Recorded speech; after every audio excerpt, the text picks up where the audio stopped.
Welcome to Satya IAS academy. నా third 5-year ప్లాన్లో మనం డిస్కస్ చేయబోయేటువంటి అంశాలు ఏంటంటే, మనకు థర్డ్ 5-year ప్లాన్లో 1963లో ఒక మోస్ట్ ఇంపార్టెంట్ అయినటువంటి ఆర్గనైజేషన్ స్టార్ట్ చేశాం.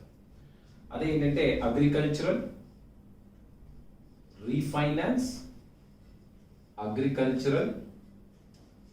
Refinance development corporation. Okay, agricultural refinance development corporation అనేటువంటి ఒక ఆర్గనైజేషన్ స్టార్ట్ చేశాం. మరి ఈ ఆర్గనైజేషన్ ఏంటి, ఈ ఆర్గనైజేషన్ యొక్క ఇంపార్టెన్స్ ఏంటి అనేది మనం మాట్లాడుకున్నట్లయితే, ఇది భారతదేశంలో వ్యవసాయానికి పరపతి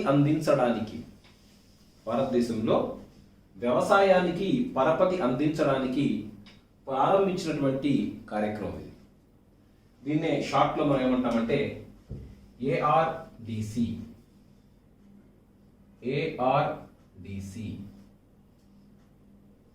అనేటువంటి పేరుతో పిలుస్తాం. అగ్రికల్చర్ అంటే వ్యవసాయము, అదే రీఫైనాన్స్ అంటే ఫైనాన్స్ సౌకర్యాన్ని కల్పించడము, డెవలప్మెంట్ అంటే అభివృద్ధి, కార్పొరేషన్ అంటే సంస్థ. Okay, agricultural refinance development corporation. ఇది 2017 గ్రూప్ 2లో అడిగినటువంటి ప్రశ్న. ఇది 2017 గ్రూప్ 2లో అడిగినటువంటి ప్రశ్న. ఇది మెయిన్స్లో అడిగినటువంటి ప్రశ్న. ఇది ఏమడిగారంటే, నబార్డుకు పాత పేరు ఏమిటి అనేటువంటి ప్రశ్న అడిగాడు. నబార్డుకు old name, what is the old name of NABARD అంటే, నబార్డుకి ఓల్డ్ నేమ్ అనేది ఏఆర్డిసి అనేది వ్యవసాయానికి విత్త సౌకర్యం అందించేటువంటి సంస్థ. కానీ ఇక్కడ థర్డ్ 5-year ప్లాన్లో నేను చెప్పాను, వ్యవసాయ ఉత్పత్తిని పెంచుకోవాలి అనేది మన లక్ష్యం. మన లక్ష్యం ఏంటి? వ్యవసాయ ఉత్పత్తిని పెంచుకొని మరియు దిగుమతుల మీద ఆధారపడకుండా స్వయం సమృద్ధి కలిగినటువంటి దేశంగా భారతదేశాన్ని మార్చుకోవాలనేది దీని యొక్క సంకల్పం. మరి ఇక్కడ వ్యవసాయ అభివృద్ధి కావాలి అంటే వ్యవసాయానికి పరపతి అందించేటువంటి ఒక సంస్థ కావాలి, అదే ఏఆర్డిసి. కానీ ఇక్కడ ఏఆర్డిసి అనేది ఆర్బిఐ కింద పనిచేస్తుంది. ఏఆర్డిసి అనేది ఆర్బిఐలో ఒక సపరేట్ ఆర్గనైజేషన్. అంటే ఆర్బిఐ సూచనల మేరకే వ్యవహరించాలి. ఆర్బిఐ పెట్టినటువంటి కండిషన్స్ని ఒబే చేస్తూ ఏఆర్డిసి. కానీ ఏఆర్డిసిని స్వతంత్రత గావిస్తూ, ఏఆర్డిసికి స్వతంత్రత కావిస్తూ, అంటే స్వతంత్రత అంటే ఏంటి? ఇక ఆర్బిఐ కింద పనిచేయకుండా స్వతంత్రంగా తన నిర్ణయాలు తను తీసుకునే విధంగా ఏఆర్డిసిని స్వతంత్రత కల్పిస్తూ 1982లో శివరామన్ కమిటీ సూచనల మేరకు 1982లో శివరామన్ కమిటీ సూచనల మేరకు నబార్డ్ అనేటువంటి కార్యక్రమాన్ని ప్రారంభించడం జరిగింది. గత ప్రశ్నాపత్రాల్లో కూడా నబార్డ్ అనేది అనేక సార్లు క్వశ్చన్ వచ్చినటువంటి ఏరియా. నంబర్ ఆఫ్ టైమ్స్ మీకు నబార్డ్ మీద క్వశ్చన్ వచ్చి, ఒకసారి ఫుల్ ఫామ్ ఏంటని వచ్చింది, national bank for agriculture and rural development. Okay, national ఎన్ని అంటే national bank for agriculture, national bank for agriculture and rural development అనేటువంటి పేరు ఉంది. దాని ఎలాబరేషన్ కూడా ఒకసారి అడిగాడు. కాబట్టి ఇదంతా కూడా ఎక్స్టెన్షన్ అంటే అనుబంధ సమాచారం. ఓకే, అనుబంధ సమాచారం కూడా తెలుసుకోవాలి. సో నబార్డ్ అనేటువంటి సంస్థని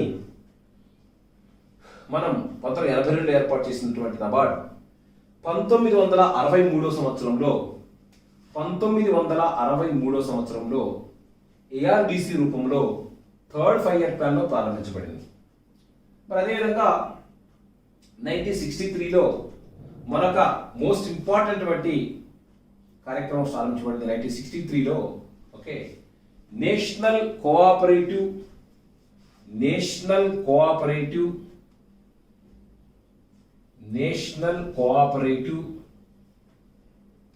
డెవలప్మెంట్ కార్పొరేషన్ జాతీయ సహకార అభివృద్ధి సంస్థ. తెలుగు వచ్చేసేసి జాతీయ సహకార అభివృద్ధి సంస్థ. ఓకే, అంటే ఇక్కడ ఫస్ట్ మనం ఒక పాయింట్ గమనించాలండి.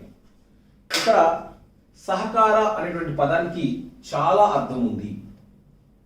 కోఆపరేటివ్ అనేటువంటి పదానికి చాలా అర్థం ఉంది. ఏంటి సార్ అంటే ఏదైనా ఒక రంగాన్ని అభివృద్ధి చేయడానికి కొంతమంది కలిసి ఆ రంగాన్ని అభివృద్ధి చేసుకోవడాన్ని మనం కోఆపరేటివ్ అని అంటాం. ఇక్కడ ఈ కోఆపరేటివ్లో అందరి కోసం ఒక్కరు, ఒక్కరి కోసం అందరు. ఓకే, సహకార అంటే పదానికి ఓకే డెఫినేషన్ ఏంటంటే అందరి కోసం ఒక్కరు మరియు ఒక్కరి కోసం అందరు. అంటే ఏం చెప్తున్నాము? ఒక సహకార సంఘాలుగా ఏర్పడి, ఇప్పుడు మనకు తెలుసు పాల వ్యాపారం. ఈ పాలు అనేది పట్టణ ప్రాంతాల్లో లభ్యత తక్కువ ఉంటుంది, గ్రామీణ ప్రాంతాల్లో లభ్యత ఎక్కువ ఉంటుంది. మరి ఈ పాల కేంద్రాలన్నీ కూడా ఒక సహకార వ్యవస్థగా ఏర్పడి గ్రామీణ ప్రాంతాల నుంచి పాలు కలెక్ట్ చేసుకొని పట్టణ ప్రాంతాలను వాటి చేరవేసి అక్కడి నుంచి వ్యాపారాన్ని డెవలప్ చేసుకోవటం.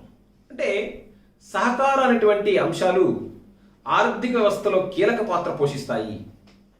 మరి సహకార అనేటువంటి అంశాలకు రుణాన్ని ఇవ్వడానికి కూడా ఒక ప్రత్యేకమైనటువంటి బ్యాంకులు ఉన్నాయి, సహకార బ్యాంకులు అని అంటాం. వాటి గురించి తర్వాత మనం మాట్లాడతాం. మరి ఇక్కడ దేశంలో తొలి వ్యవసాయ సహకార సంస్థ ఏమిటి అంటే ఎన్సిడిసి. షార్ట్లో అంటామా, షార్ట్లో దాన్ని ఏమంటామంటే ఎన్సిడిసి అనేటువంటి పేరుతో పిలుస్తాం. దేశంలో తొలి జాతీయ సహకార సంస్థగా దేన్ని మనం పిలుస్తామంటే ఎన్సిడిసిని పిలుస్తాము. NCDC is the first cooperative development organisation 1963. సరే, ఏం చేస్తుంది NCDC? What exactly the NCDC does? NCDC వ్యవసాయ ఉత్పత్తి జరిగిన తరువాత మనకు ప్రీ హార్వెస్టింగ్ అంటే పంట వేయక ముందు ఉన్నదాన్ని మనం ప్రీ హార్వెస్టింగ్ అంటాం. పంట వేసిన తరువాత మనం దాన్ని పోస్ట్ హార్వెస్టింగ్ అంటాం. అంటే కల్టివేషన్ చేసిన తరువాత, కల్టివేషన్ చేయకముందు లోన్స్ కావాలా, కల్టివేషన్ చేయకముందు నీటి వస్తువులు కావాలి, అంతే కదమ్మా. కల్టివేషన్ అంటే పంట వేయక ముందు నీటి సదుపాయం కావాలి, మరి రుణ సదుపాయం కావాలి, మరి దాంతో పాటుగా విత్తనాలు కావాలి. అది వేయక ముందు.